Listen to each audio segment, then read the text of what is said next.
বাকারা শরীফের 3 নম্বর আয়াতে কারিমা আমি আপনাদের সম্মুখে তেলাওয়াত করেছি।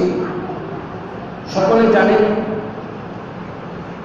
এটা একদম কোরআনের শুরুতেই রয়েছে এই আয়াতটা। আপনারা পড়েছেন আলিফ লাম মিম যালিকাল কিতাবু লা রাইবা ফীহি হুদাল লিল মুত্তাকিন। এরপর আল্লাযীনা ইউমিনুনা বিল গায়বি ওয়া ইউকিমুনাস সালাতা ওয়া মিম্মা রাযাকনাহুম ইউনফিকুন। আমি আজকে যে আয়াত কারিমা তেলাওয়াত করেছি এটা শুনুন। 3 নম্বর আয়াত কারিমা আল্লাযীনা ইউমিনুনা বিল গায়ব। আল্লাহ পাক বলেন, প্রথম নম্বরে বলেন যারা, আল্লাযীনা মানে যারা, ইউমিনুনা মানে হচ্ছে ঈমান আনে, যারা ঈমান এনেছে, ঈমান যার কলবের মধ্যে রয়েছে, বিল গায়ব কিসের প্রতি? আল্লাহ পাক প্রথম নাম্বার যেটা ব্যবহার করেছেন সেটার নাম হচ্ছে বিল গায়ব, গায়েবের প্রতি। তো বিশেষ করে এখানে গায়েব বলতে আপনারা দেখবেন বিভিন্ন মিডিয়ার মধ্যে নাস্তিকরা আল্লাহকে তারা বাস্তবতাকে মানে, তারা বিশ্বাস করবে বাস্তবতা যেটা নিজের চোখে দেখে। কিন্তু আমাদেরকে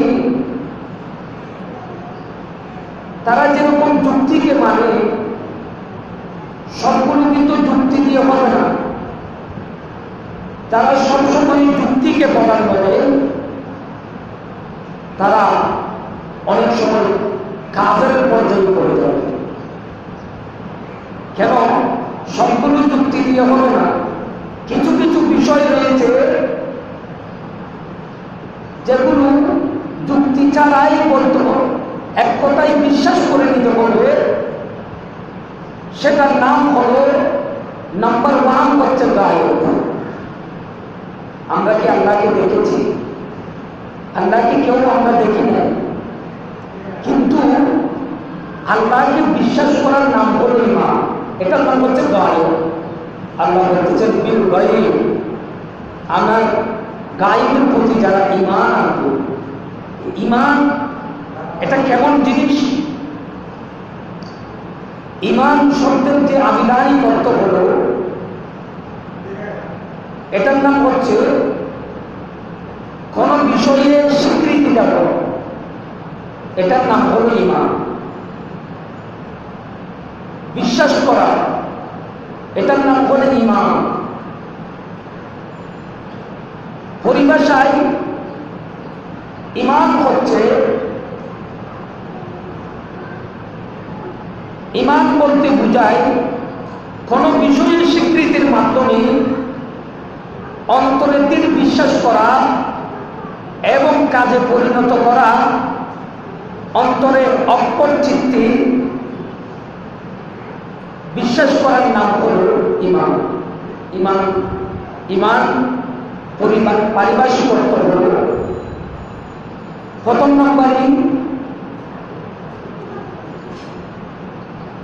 স্বীকৃতি দিতে হবে, বিশ্বাস করতে হবে আল্লাহ যে একজন আছেন, এটা মনে মনে বিশ্বাস করতে হবে।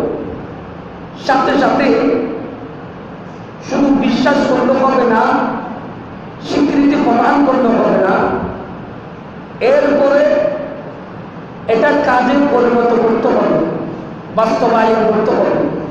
আমি যে আল্লাহর বান্দা, আমার কি করা উচিত? কেন আমাকে আল্লাহ পাঠিয়েছেন পৃথিবীর জমিনের মধ্যে? আমি এই জমিনে আমাকে পাঠানোর কারণ কি? আমি কোন পথে চলব? আমি কি কাজ করব? এটা কাজে পরিণত করার নাম হলো ঈমান। এখানে কয়েকটা বিষয়, 3টা বিষয় ফুটে উঠেছে ঈমানের মধ্যে। একটার নাম হলো অন্তরে অক্ষর চিত্তে তিনি বিশ্বাস করে, এমনভাবে বিশ্বাস করবে যেটার মধ্যে কোনো সন্দেহ থাকতে পারবে না। এটার নাম হচ্ছে ঈমানের প্রথম নাম্বার শাখা। দ্বিতীয় নম্বর হচ্ছে সেই বিষয়ে স্বীকৃতি মুখে দেওয়া। খেয়াল করবে, অন্তরে বিশ্বাস করলে শুধু ঈমান হবে না, আবার শুধুমাত্র মুখে স্বীকার করলে ঈমান হবে না। কেন? অন্তরের বিশ্বাস এটা ইবলীসও করতেন। ইবলীস শয়তানও অন্তরে কিন্তু বিশ্বাস করত আল্লাহ যে একজন আছে সেটা জানে। তারপর ফেরাউন উনিও কিন্তু অন্তরে বিশ্বাস করতেন আল্লাহ যে একজন আছেন, সেটা ফেরাউনও জানতেন, কিন্তু তারপরে তিনি আল্লাহ দাবি করেছেন, আনা রাব্বুকুমুল আ'লা, এটা বলেছেন। তারপরে মূল কথা হলো শুধু বিশ্বাস করার নাম ঈমান নয়। তো এটা কি করতে হবে? সেই বিষয়ে সাথে সাথে মুখে স্বীকৃতি প্রদান করতে হবে। তারপর 3 নম্বর হচ্ছে এটা কর্মকাণ্ডে তারা বাস্তবায়ন করা, আবার মুখেও স্বীকার করতে হবে, কাজকর্মেও তা বাস্তবায়ন করতে হবে।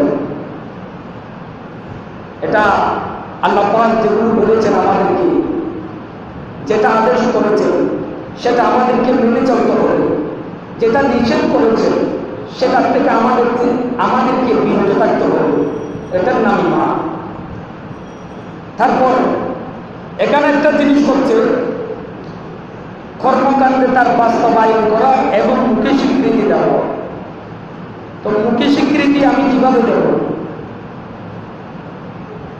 মুখে স্বীকৃতি দেব কর্মকাণ্ডে যদি আমি বাস্তবায়ন করতে যাই, আমি সেটা গোপনে করতে হবে না, এটা ওপেনে করতে হবে। খেয়াল করবে, আমরা এখন এমন পরিস্থিতির মধ্যে আছি, ঈমান রাখা খুব কঠিন হয়ে গেছে। আপনাকে বলবে, আপনি যদি জিকির করেন, আমাদেরকে আল্লাহ পাক বলেছেন ফাযকুরুনি আযকুরকুম ওয়াশকুরুনি ওয়ালা তাকফুরুন। আয় আমার বান্দা, তোমরা আমি আল্লাহর জিকির করো, জিকির করার মাধ্যমে আমি আল্লাহ তোমাদের প্রতি এত রাজি হয়ে যাই, এত খুশি হয়ে যাই। তুমি বান্দা যদি আমাকে স্মরণ করো, আমি আল্লাহ তোমাকে এর চাইতে বেশি 10 গুণ বেশি স্মরণ করে দেব। সুবহানাল্লাহ। ফাযকুরুনি আযকুরকুম ওয়াশকুরুনি ওয়ালা তাকফুরুন। আমি আল্লাহর জিকির করো, আমি আল্লাহ তোমাকে স্মরণ করব। তুমি যদি আমাকে স্মরণ করো, আমি আল্লাহ তোমাকে স্মরণ করব। তুমি যদি আমার শুকরিয়া জ্ঞাপন করো, আমি আল্লাহ তোমার শুকরিয়া জ্ঞাপন, তোমাকে নিয়ামত আরো বেশি বাড়িয়ে দেব। সুবহানাল্লাহ। এটা আল্লাহ পাক সুবহানাহু ওয়া তাআলা আমাদেরকে বলেছেন। এখন তো সে জিকির আমরা কিভাবে করব? যখন হযরত ওমর রাদিয়াল্লাহু তাআলা উনি বলছেন, ইয়া রাসূলুল্লাহ, ইসলাম কি সত্য? রাসূল পাক বললেন, হ্যাঁ হে ওমর, ইসলাম এটা সত্য। ইয়া রাসূলুল্লাহ, আপনি যে আল্লাহর একজন নবী, এটা কি সত্য? আমার রাসূল বলেন, হ্যাঁ আমি আল্লাহর একজন পয়গম্বর, এটা অবশ্যই সত্য। ইয়া রাসূলুল্লাহ, আল্লাহ যে একজন আছেন, এটা কি সত্য? তখন আমার রাসূল বলেন, আইয়ুব রাদিয়াল্লাহু তাআলা, শুনো, আল্লাহ একজন আছেন, এটা সত্য। তখন আমার রাদিয়াল্লাহু তাআলা বললেন, তারপরে আমরা আজ থেকে আর গোপনে জিকির করতে চাই না, আজ থেকে আমরা ওপেনে প্রকাশ্যে আমরা আল্লাহর ইবাদত করব। সুবহানাল্লাহ। গোপনে না। এখন আমাদেরকে কোনো ইবাদত বন্দেগী যদি গোপনে করি, খেয়াল করবেন, তার মানে আবার গোপনে জায়েজ নেই তা নয়। গোপনে জিকির করা আরো উত্তম বেশি, গোপনে জিকির করাটা উত্তম। গোপনে ইবাদত করাটা উত্তম, কিন্তু গোপনীয় জায়েজ, এটা প্রকাশ্যে জায়েজ। এটার আয়াতে কারিমা আমি আপনাদের সম্মুখে বলেছি। আয়াতে কারিমার মধ্যে বলছেন আল্লাহ পাক সুবহানাহু ওয়া তাআলা সূরা নিসার 103 নম্বর আয়াতের মধ্যে বলছেন বিসমিল্লাহির রহমানির রহিম ফাইদা কাদাইতুমুস সালাতা ফাযকুরুল্লাহা কিয়ামান কুউদান ওয়া আলা জুনুবিকুম ফাইদা তুমানানতুম ফাকিমুস সালাতা ইন্নাস সালাতা কানাত আলাল মুমিনিনা কিতাবান মাওকুতা। কিতাবান মাওকুতা, এই আয়াতে কারিমার মধ্যে আমার আল্লাহ পাক সুবহানাহু ওয়া তাআলা সর্বপ্রথম যেটার প্রতি নির্দেশ করেছেন, হায় আমার বান্দা তোমরা সালাত পূর্ণ করবে। প্রথম নম্বরে বলছেন তোমরা নামাজ পড়বে, এবং শুধু নামাজ পড়বে যেন দাঁড়ানো এবং বসা ও শোয়া অবস্থায় আল্লাহর স্মরণ করবে। সবসময় তোমার কলমের মধ্যে ফাযকুরুল্লাহা কিয়ামান কুউদান ওয়া আলা জুনুবিকুম, আমার আল্লাহ বলে আয় আমার বান্দা তোমরা সর্বাবস্থায়, দাঁড়ানো অবস্থায় তোমরা আমার জিকির করবে, বসা অবস্থায় তোমরা আমার জিকির করবে, শোয়া অবস্থায় তোমরা আমার জিকির করবে। সর্বদা আমি আল্লাহর স্মরণ তোমাদের কলমের মধ্যে রাখবে। জোরে বলুন সুবহানাল্লাহ। আমার স্মরণ সবসময় তোমাদের কলমের মধ্যে রাখবে, তোমরা সবসময় আমি আল্লাহর জিকির করবে। তো এখন জিকিরের মধ্যে কিভাবে জিকির করবে, তাফসীর কারণ এটা তাফসীর করতেছে। হযরত ইবনে আব্বাস রাদিয়াল্লাহু তাআলা আনহুমা বলেন, আল্লাহ তাআলা যখন কোন ফরজ তার বান্দাদের উপর অবধারিত করে দিয়েছেন, তখন সেটার একটা সীমা নির্ধারণ করে দিয়েছেন। নামাজ কখন পড়বে সেটা নির্ধারণ করে দিয়েছেন। ফজরের নামাজ কখন পড়তে হবে, জোহরের নামাজ কখন পড়তে হবে, আসরের নামাজ কখন পড়তে হবে, মাগরিবের নামাজ কখন পড়তে হবে, এশারের নামাজ কখন পড়তে হবে। আমার আল্লাহ পাক সুবহানাহু ওয়া তাআলা এগুলো নির্ধারণ করে দিয়েছেন। কোন সময় রোজা রাখতে হবে এগুলো আল্লাহ পাক নির্ধারণ করে দিয়েছেন। আয় আমার বান্দা শুনো, যখন তোমরা তোমাদের মধ্যে তোমাদেরকে যখন কোন ফরজের নির্দেশ দিয়েছেন, আমার আল্লাহ এটা সময় নির্ধারণ করে দিয়েছেন। তার মানে যে সময় আল্লাহ যেটা করতে বলেছেন ওটা করলে তখন এর ফজিলত পাওয়া যাবে। জোরে বলুন সুবহানাল্লাহ।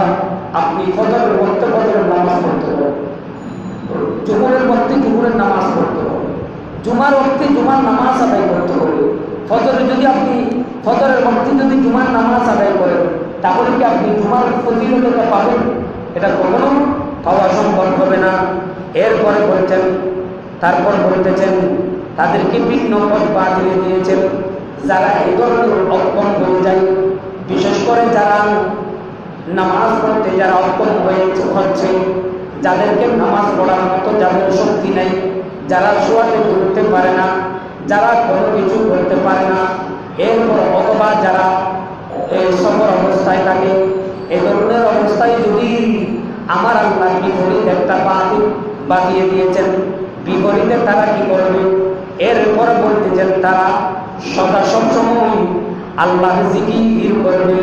এই ব্যাপারে যতক্ষণ পর্যন্ত কেউ সুস্থ বিবেক সম্পন্ন যদি থাকে, যদি তার বিবেক যদি ভালো থাকে, ব্রেন যদি ভালো থাকে, ব্রেন যদি শার্প থাকে, ব্রেনের মধ্যে যদি কোনো সমস্যা না থাকে, তার মানে সে যদি পাগল না হয়, আল্লাহকে যদি চিনে, রসুলকে যদি চিনে, ইসলাম ধর্ম সেটা যদি জানে, তার কলবের মধ্যে তার ব্রেনের মধ্যে যদি এটা থাকে, তাকে সবসময় আল্লাহর জিকিরের মধ্যে মগ্ন থাকতে হবে। জোরে বলুন সুবহানাল্লাহ। আল্লাহর জিকির, তো জিকির কিভাবে করবে আমি সেটাই বলতেছি। জিকির এটা কাদের জন্য? আল্লাহ পাক বলছেন যারা উজুর ব্যতীত, এটা সুস্থ ব্যক্তি, সুস্থ মস্তিষ্ক যদি তার মধ্যে যদি থাকে, আল্লাহ তাআলা কাউকে উজুর আপত্তির পেশ করার সুযোগ দেননি। তার মানে জিকির এটার জন্য কোনো ওজন নাই। আল্লাহ জিকির করার জন্য সেই যদি বলে আমি অসুস্থ অবস্থায় আছি তাই জিকির করতে পারতেছি না, এই ধরনের কোনো উজর দেখানো, এটা সুযোগ আল্লাহ পাক দেখেন কিসের বেলায়? বিশেষ করে জিকিরের বেলায়, জিকির করার বেলায়, আল্লাহর জিকির করার বেলায় এটা কোনো সুযোগ দেন নাই। আল্লাহ পাক বলছেন এটা অসুস্থ হলেও জিকির এটা চালিয়ে দিতে হবে। জিকির মানে এটা, জিকির মানে গোপনীয় হতে পারে, প্রকাশ্যও হতে পারে। খুব খেয়াল করবেন, জিকির মানে মনে মনেও হতে পারে, এটা বড় করেও হতে পারে। এটা এখানে বলছেন এটা এই ব্যাপারে মুফাসসির রামুল হযরত আব্দুল্লাহ ইবনে আব্বাস রাদিয়াল্লাহু তাআলা তাফসীর করেছেন। এটা তাফসীরে তাবারি আর তাফসীরুস সহিহ এই কিতাবের মধ্যে, এটা তাফসীরুল কিতাবের মধ্যে নোট করেছেন। কিভাবে নোট করেছেন? উনি বলছেন রাত দিন, জলস্থল, সফর, মুখী, ধনী, দরিদ্র, সুস্থ, অসুস্থ, গোপন, প্রকাশ্য, সর্বাবস্থায় আল্লাহর জিকির চালিয়ে যেতে হবে। এখন আপনি যদি প্রকাশ্যে ভাবে যদি জিকির করেন, আপনাকে বাধা দেওয়ার জন্য কতগুলো মানুষ এসে যাবে, বলে যে গুরু প্রকাশ্যে কোনো জিকির নাই। কারণ ওরা দুটা আয়াত দেখাবো, আপনাকে দুটা আয়াত দেখাবো। আল্লাহ পাক বলছেন সেখানে নীরবে জিকির করার জন্য, কিন্তু কখন নীরবে জিকির করতে বলেছেন সেটা সেখানে নাই, সেটা বলে দেননি। আল্লাহ পাক আয়াতে কারিমার মধ্যে রয়েছে আপনারা নীরবে জিকির করবে এবং নরম সুরে জিকির করবে। তার মানে তোমার কলবের মধ্যে আল্লাহর ভয় থাকতে হবে, আল্লাহর তাকওয়া থাকতে হবে। তোমার কলবের মধ্যে, অন্তরের মধ্যে আল্লাহর ভয় ভীতি রেখে নীরবে তুমি জিকির করবে। তো নীরবে মানে এটা একাকী সময় নীরবে নয়, একাকীর সময় নীরবে। একাকী যদি কোনো জিকির করে কোনো ব্যক্তি, তখন নীরবে জিকির করবে। একাকী জিকির করার সময় নীরবে জিকির করবে, আল্লাহ দরবারে চাইবে। আর জামাত সহকারে জিকির করার সময় তখন নীরবে নয়, এটা প্রকাশ্যে করবে। তো নীরবে কেন করবে? নীরবে এই জন্য করতে হয়, আল্লাহ পাক কোরআনুল কারীমের মধ্যে নীরবে জিকির করার জন্য বলেছেন, উচ্চ সুরে নয়, নির্মসুরে জিকির করার জন্য বলেছেন। এটা দুটা অনেক আয়াত আছে। তো আয়াতের মধ্যে যে নির্মসুরে জিকির করতে বলেছেন, এটা আপনাকে এক করে দেবে এখানে জামাতের সহকারে।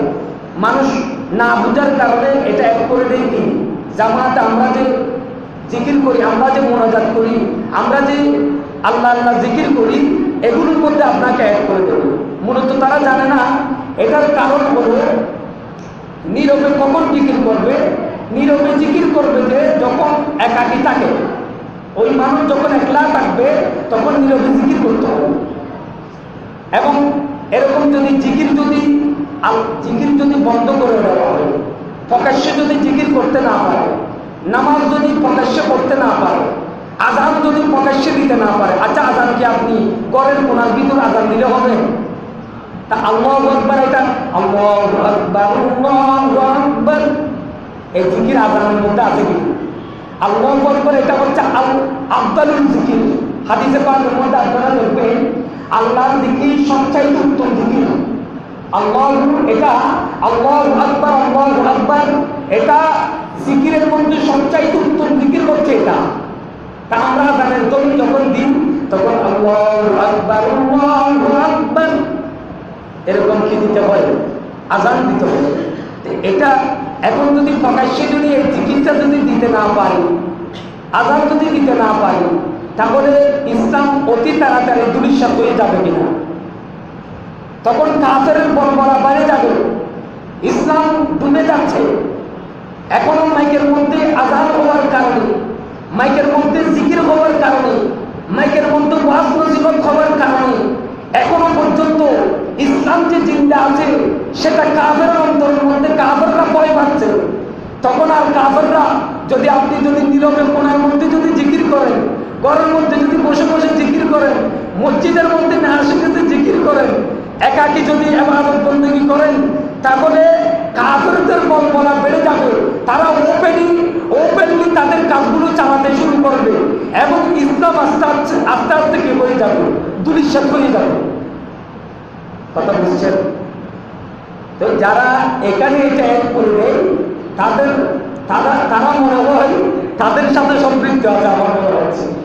কারণ তাদের সাথে যদি সম্পৃক্ত না হয় তাহলে ওপেনে জিকির করতে কেন বাধা দিব? এটা আল্লাহ পাক বলেছেন কোরআন কারীমের মধ্যে। তো কোরআন তো আপনি বুঝেন নাই। কোরআন কেন নির্মসুর জিকির করতে বলেছে? যখন আপনি একাকী থাকবেন তখন আপনি নির্মসুরে জিকির করবেন। তখন আপনি আল্লাহর দরবারে আপনার কাছে যাতে রিয়া না আসে, আপনার কাছে যাতে অহংকার না হয়, আপনি যাতে রূপ দেখানো বা আপনার মধ্যে না আসে, সেই জন্য আপনি নীরবে জিকির করেন আল্লাহকে রাজি করার জন্য। নীরবে জিকির করা এটা উত্তম, এটা উত্তম বলেও, কিন্তু আপনি নীরবে জিকির করলে এটা ইসলাম থাকবে না। কারণ নীরবে জিকির করার মাধ্যমে ইসলামও নীরব হয়ে যাবে। সেই জন্য আপনার থেকে জিকির প্রকাশ্যভাবে করতে হবে, না করে আপনার ইসলাম এটা। কারণ আপনি যদি আযান যদি না পায়, জিকির যদি না পায়, ইবাদত বন্দেগী যদি না চলে, তো মানুষের কলব মরে যাবে। এরকম ওয়াজ নসিহত যদি না চলে, কলব অন্ধকার হয়ে যাবে, সাথে সাথে ইসলামের যাবতীয় কাজগুলো ধূলিসাৎ হয়ে যাবে। এই জন্য আমাদের থেকে রূপেন্দ্রিক করতে হচ্ছে। তার মানে প্রকাশ্য করাও জায়েজ, অপ্রকাশ্য করাও জায়েজ। মানে নীরবে পড়াও জায়েজ, আবার বড় করে পড়াও জায়েজ, দুটোটাই জায়েজ। কেউ যদি বলে নীরবে পড়তে পারবে, প্রকাশ্যে পড়তে পারবে না, এটা সম্পূর্ণ ভ্রান্ত আকীদা। আপনাকে কোরআনের আয়াত দেখা বলবে এটাতে নির্মসুর করতে বলছে, এমনভাবে জিকির করিও না যাতে আল্লাহ কানে শুনে না, এই ধরনের তো আপনাদেরকে দেখাবে। কিন্তু আল্লাহ এটা কোন বেলায় বলেছেন, কোন সময় বলেছেন, এটা আপনার থেকে খেয়াল রাখতে হবে। এরপরে বলছেন আল্লাহ পাক এখানে, এটা আমি নোট করে দিচ্ছি, আপনারা তাফসীরে দেখে নেবেন। সূরা নিসা 103 নম্বর আয়াত, এটার তাফসীরের মধ্যে আব্দুল্লাহ ইবনে আব্বাস রাদিয়াল্লাহু তাআলা, যিনি রইসুল মুফাসসির, উনি তাফসীর করেছেন যে এখানে বলছেন এটা রাত দিন, জলস্থল, সফরমুখী, ধনী দরিদ্র, সুস্থ অসুস্থ, গোপন এবং প্রকাশ্যে আল্লাহর সর্বাবস্থায় আল্লাহর জিকির চালিয়ে যাবে।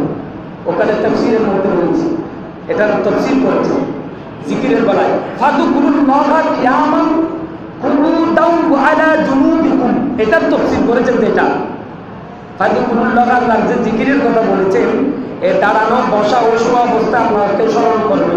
এটার তাফসীর আব্দুল্লাহ ইবনে আব্বাস রাদিয়াল্লাহু তাআলা তাফসীরে তাবারি এবং আত-তাফসীরুস সহিহ এখানে নোট করেছেন এটা তাফসীর করা। তারপর বলছেন আল্লাহ পাক, আমরা আল্লাহর প্রতি বিশ্বাস করব। এখন নেটের মধ্যে আপনারা ইউটিউবে এখনো দেখবেন এমন কতগুলো মানুষ নাস্তিক বের হয়ে গেছে, যারা নাউযুবিল্লাহ মিন যালিক আল্লাহকে বুয়া প্রমাণ করতেছে, তারপর কোরআনকে বুয়া প্রমাণ করতেছে, নাউযুবিল্লাহ মিন যালিক।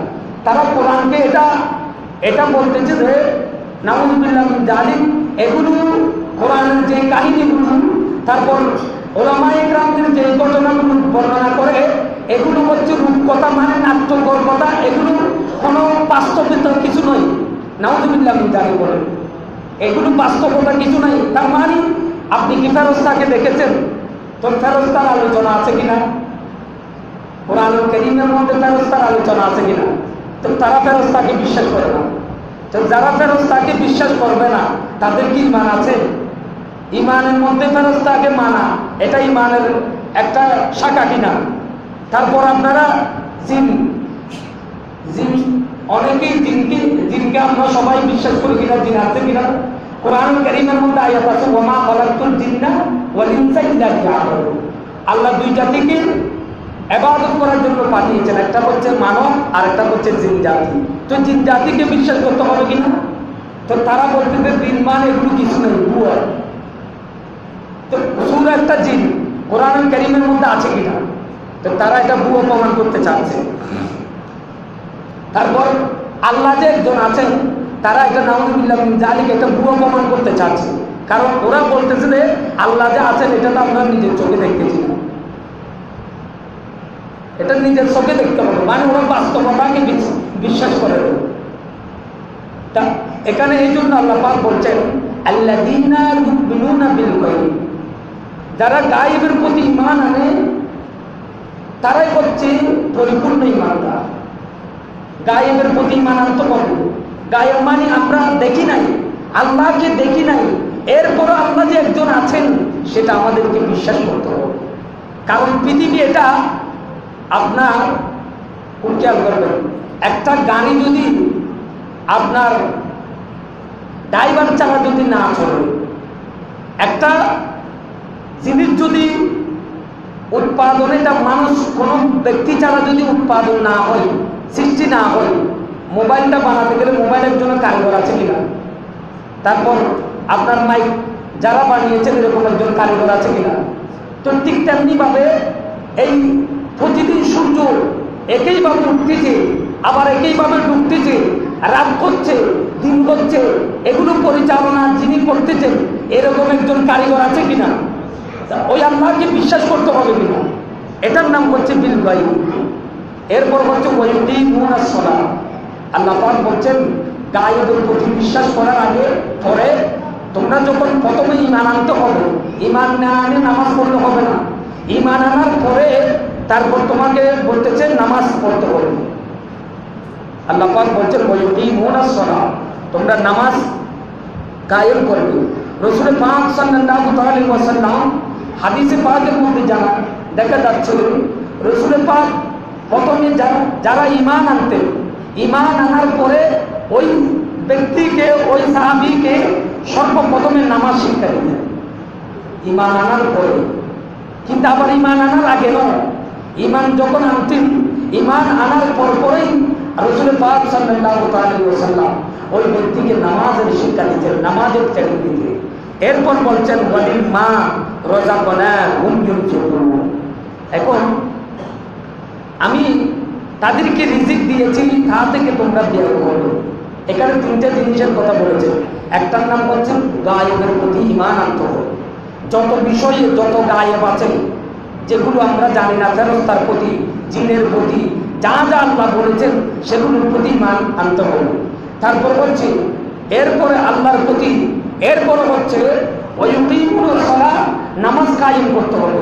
তাহলে নামাজের কথা একটা হচ্ছে নামাজের বিষয়, আর একটা হচ্ছে গায়েবের বিষয়, আর একটা হচ্ছে ওয়ামিম্মা রাযাকনাহুম ইউনফিকুন, আর একটা হচ্ছে তোমাদেরকে আমি রিজিক দিয়েছি, ধন দিয়েছি, দৌলত দিয়েছি, সেগুলো থেকে তোমরা আমি আল্লাহর রাস্তায় ব্যয় করবে। এটা আল্লাহর রাস্তায় সর্বপ্রথম যে আল্লাহর একটা রাস্তা আছে, সর্বপ্রথম যেটা, সেটার নাম হচ্ছে আল্লাহর ঘর মসজিদ।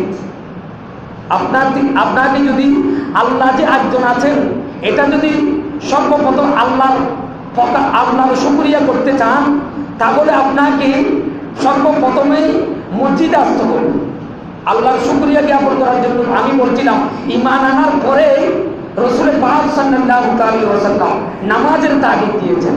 তো নামাজ পড়ার জন্য আপনাকে, নামাজ যদি আপনি ঘরের মধ্যে পড়েন, সুস্থ অবস্থায় কোনো পুরুষ যদি ঘরের মধ্যে পড়ে, ওই পুরুষকে রাসূল পাক সাল্লাল্লাহু আলাইহি ওয়াসাল্লাম জাহান্নামী বলে নির্ধারণ করেছেন।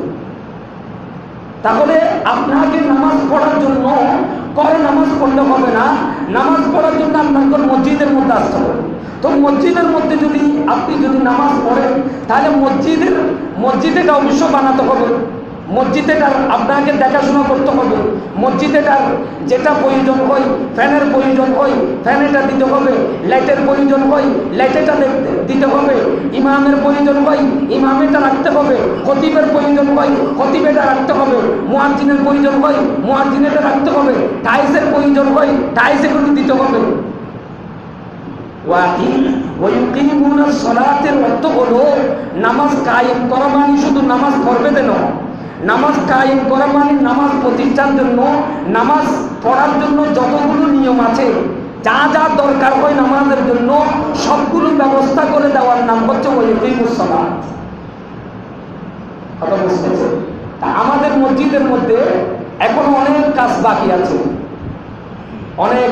আপনারা দেখবেন এই চারতলায় গেলে সেখানে ফ্যান নাই, তারপর এখানে সিঁড়িতে এখনো টাইলস হয়নি, তারপর চারতলা বা তিনতলা চারতলা, যেগুলো অসংখ্য কাজ বাকি আছে এবং অসংখ্য টাকার দরকার আছে সেখানে। তো আপনারা যেভাবে পারেন সেভাবে আল্লাহর ঘর মসজিদের মধ্যে দান করবেন, কারণ দান করার কথা বলেছেন, এটা কোরআনুল কারীমের মধ্যে আল্লাহ পাক বলেছেন যে ওয়া মিম্মা রাযাকনাহুম ইউনফিকুন। এই তিনটা কাজ যদি তার মধ্যে থাকে, একটার নাম হচ্ছে ওই ব্যক্তি মুমিন। আল্লাহ পাক বলতেছে যে ওই ব্যক্তি আমার প্রিয় বান্দা, যে এই ব্যক্তি ইউমিনুনা বিল গায়ব, গায়েবের প্রতি যে বিশ্বাস করবে। তারপর হচ্ছে ওয়ায়ুকিমুনাস সালাত, যে নামাজ প্রতিষ্ঠা করবে, নামাজ কায়েম করবে, নামাজ নিজে পড়বে, নামাজের জন্য যা যা লাগে এগুলো সবগুলো ব্যবস্থা করে দেবে। এরপর হচ্ছে ওয়া মিম্মা রাযাকনাহুম ইউনফিকুন, আমি যে সম্পদ দিয়েছি, আমি যে টাকা দিয়েছি, আমি যে রিজিক দিয়েছি, সেখান থেকে তারা আমি আল্লাহর রাস্তায় দান করবে। তার মানে মসজিদের মধ্যে দান করবে, মাদ্রাসার মধ্যে দান করবে, গরিবদেরকে দান করবে। আমি আল্লাহর রাস্তায় যেখানে আমি আল্লাহ দান করলে খুশি হই, সেখানে সেখানে তারা দান করবে। জোরে বলেন সুবহানাল্লাহ। তাহলে বুঝতে পারছেন আল্লাহ পাক এই তিনটা কথা বলেছেন। সুতরাং আমাদের মসজিদের জন্য আপনাদের সহযোগিতা দরকার। আপনারা যাই যেভাবে পারেন, মাইকের আওয়াজ যতটুকু যাচ্ছে ইনশাআল্লাহ আমাদের মনে হয়, আমাদের মতো অনেক কাজ দরকার মনে হয়, সামনে কাজ আসতেছে, তৃতীয় তলা, চতুর্থ তলা, আর মানুষও দিন দিন বেড়ে যাচ্ছে, মুসল্লি দিন দিন বেড়ে যাচ্ছে। সুতরাং এগুলো কাজ সম্পন্ন করতে হবে। এগুলো সম্পন্ন করার জন্য অনেক টাকার প্রয়োজন। আপনারা যেভাবে পারেন সেভাবে এটা আল্লাহ পাকের রাস্তায় আপনারা দান করবেন। যেহেতু টাকাগুলো আপনাদেরকে আল্লাহ পাক দিয়েছেন, আল্লাহ পাক বলেন ওয়া মিম্মা রাযাকনাহুম ইউনফিকুন। তোমরা মনে করিও না তোমার ক্যাপাসিটিতে তুমি টাকা অর্জন করেছো। না না, আমি আল্লাহ দিয়েছি বলেই, আমি আল্লাহ তোমাকে রহম করেছি বলেই, আমি আল্লাহ তোমাকে আয়ের উৎস দেখিয়ে দিয়েছি বলেই তুমি এটা উৎস উপার্জন করতে পেরেছো। আমি আল্লাহ তোমাকে রিজিক দিয়েছি, আমি আল্লাহ সেটা টাকা দিয়েছি তোমাকে। তো সুতরাং আমি আল্লাহর রাস্তায় তোমরা এটা দান করো। ওয়া আখিরু দাওয়ানা আনিল হামদুলিল্লাহি রাব্বিল আলামিন। আসসালামু